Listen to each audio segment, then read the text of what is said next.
In this video, I will show you step by step how you can switch to a USA account on TikTok, so make sure you watch this video till the end so you don't miss out on any important steps. So first of all, what we need to do is open up our TikTok app, and then from here you want to select your profile in the bottom right hand corner.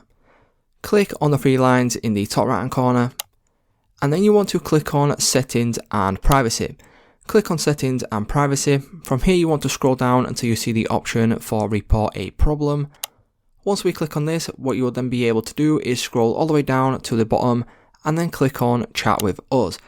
Once you click on Chat with Us, that will then open up a chat window, and all you need to do is put something into the text box. So all you need to do is just simply go and put in change country or region, and then as you can see, they will send you a lot of information. From here you want to go all the way down to the bottom, click on Go to Settings, and then once we click on this, you will then be able to go to the account region option, click on this right here, go to the search bar, and you will then be able to search for United States. Once we search for United States, you will then be able to click on the United States option. And then once we click on the United States option, as you can see, that will then change your account to a USA account on TikTok. So it's just that simple, guys. If this video did help you out, please leave a like on today's video, and I will see you in the next one.